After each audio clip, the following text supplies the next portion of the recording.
Hi, my name is Laine. And I'm Julia. After a lifetime of Big Apple living, we have the answers to your travel questions. Where to go, what to see, and how to do it. Our channel is New York See Here Now.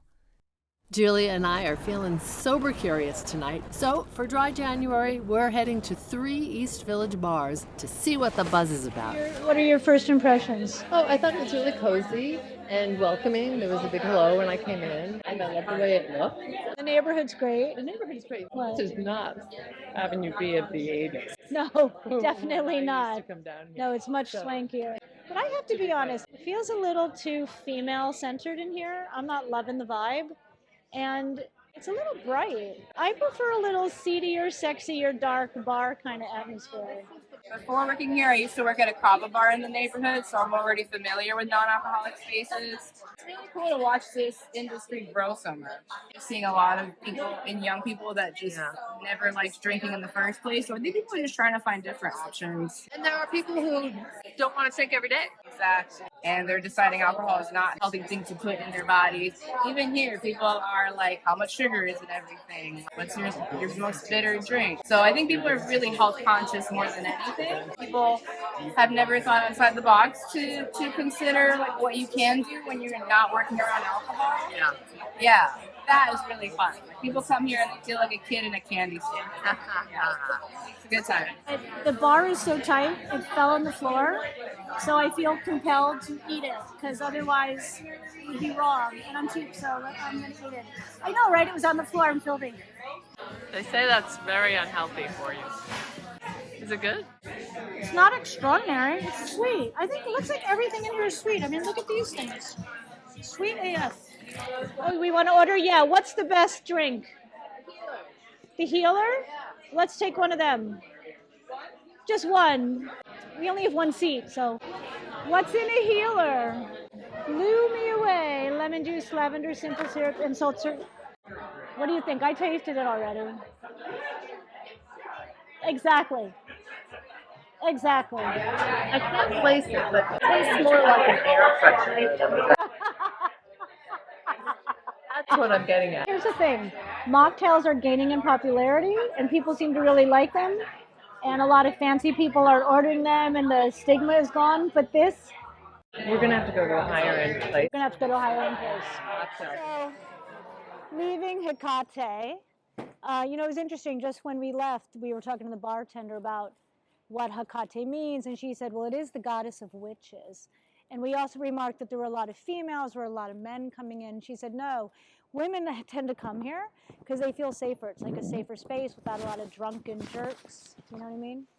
And also, there are some guys there, but she said it's not usually a date scene. It's more like platonic friends. So, it's a good place to go if you're into gals or if you just want to be with your girlfriends. Off to another drink. Off to another drink. This is definitely a fake speakeasy because there's a lady sitting in a completely dead cafe at night, still open, nobody in there. Let's see what we find. Might as well.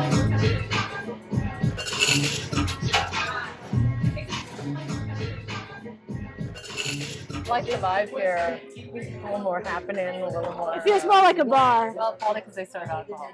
Yeah, but In addition to much. When we got our liquor license a month ago, we were a dry speakeasy. So, we are known for that, but now it's a mix of both. And being that it's dry January, I think there's a huge sober curious crowd coming in. The last place we were in, there were just so many more female people. We just wondered if that was a trend. I think it's a mix of both. I can't believe I just said female people. But you weren't wrong though. You weren't wrong though. I recently gotten into mocktails, and part of it is I get to mix without any consequences. You don't feel the hangover, the dehydration. So it's fun. It's okay. Let's try one so sour because we're not so into the whole mocktail thing yet. We're like trying out a few places tonight. Okay, so dry January. That's right.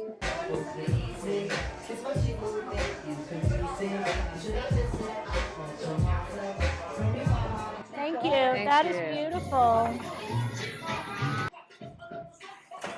It doesn't have like the bite. There's like a soft, almost cucumber quality to this.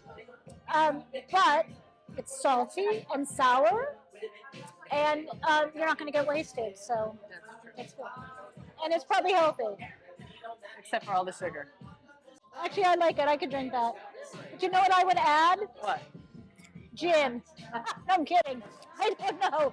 Just maybe something more earthy. Substitute. It's a good whiskey sour substitute. Yeah.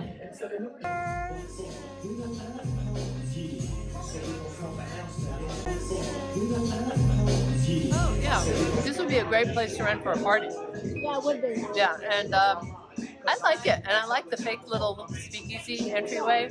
I think that it's smart because during the day it's a coffee bar out there, so Yeah. they're still making money. For sure. You know what? The wings went really well with this mocktail. And it kind of, like, you know how wine and food?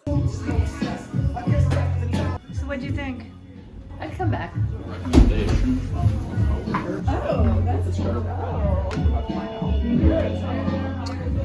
So a recommendation from a coworker? First date? This is the bouncer. What's your name? Alex. Hi, Alex. It's up to me to make sure that, keep the right crowd in. It gets crowded here later. Depending on the party and what's going on that night, what event is going on that night. And you were saying there's a listening party tonight? There's a listening- Which means what? Which means people will listen to new music. Yeah, is it going to be like a record producer kind of I'm thing? not too sure. Somebody famous? Don't know. Sometimes you get famous people in here. Yeah, yes we do. Who's the most famous person you ever saw here? So far, Yeah, so far. we had Met the Men here a couple 3 weeks ago. From Who? Wu-Tang Clan. Met the Men from Wu-Tang Clan. Oh, Wu-Tang Clan. Okay, got We that. had Bun B. We've had Oh, cool. several. Thank you. There you go, Wu-Tang Clan. He heard him say Wu-Tang and he Give gave me a him... sticker that says Wu-Tang. Oh, that's New York. It is New York, yeah. But it's mostly hip-hop, that kind of Yeah, thing. yeah. Yeah, we got the whole vibe in there. It's pretty fun. All right. We got some old school DJs also, so Oh, yeah? And there's dancing?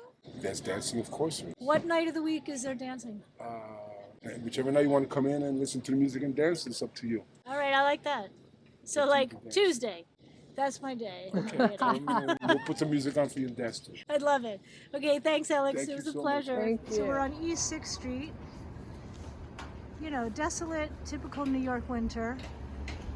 And I say if it's January, maybe you should be drinking. How are you? I'm good. How are you? Doing well. Is it? For how many tonight? 2? For 2? I don't have any seats available at the moment, but I could get you guys seated shortly if you'd like. Okay, that'd be Okay. great. We are visiting from Kansas. Oh, nice. Never actually been. Yeah. Right. What do you think of Kansas? Well, it's the heartland of America. This is what a proper bar is supposed to feel like, eh? The bitter soda really just like a soda. It's gonna be like a play on an Americano cocktail, basically a Negroni without the gin. It doesn't have the sweetness of a Negroni. It does, but it's a non-alcoholic, so it's not really that easy to say. Is the cat clams better? Which do you prefer? Neither, honestly.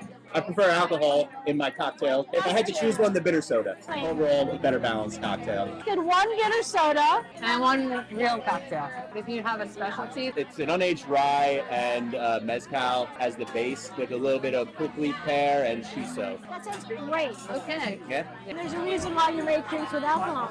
You have a certain umami. There are times when you want that relaxing feeling. You want like 3 or 4 sips of your cocktail and like your work day is over, right? Absolutely, but I am a one and done person. I like a satisfying cocktail, but I can nurse that cocktail. Maybe I would be the kind of person who would like a mocktail after it. I like to have a cocktail. Yeah. And I also like to drink wine, but wine is like upsetting my stomach sometimes. And I can't have too much. Oh, goody. Here we go. This is the mescal based Negroni. And I love me some Negroni. I'm really curious to see what you think about that. Cheers. This is delicious. This is so goddamn superior. You could basically drink this type of mocktail and not feel like I'm missing anything. Instead of a real Negroni? For flavor, yes. Oh, yeah. For that melty, relaxing in my neck feeling, not at all. But that's the whole point of the combo. You have a Negroni, you say, oh, I love a Negroni, but I don't want a real drink. Sometimes I just want to have a beautiful drink before dinner. So this would be perfect. Bitter and sweet, but not overly so. mezcal. Such a good idea, though. A mezcal-based hat. So, what's the leaf inside? That's a shiso leaf, bitter herb Oh. used in Asian cuisine. It adds a little bit of like a savory herbal quality to it. I'm so glad we went here. Such a nice, cool, welcoming space. Thanks. There we go. Death & Co. definitely wowed us with their zero-proof and traditional cocktails. But HEKATE and Fat Tiger gave us a good time, too. Think about it.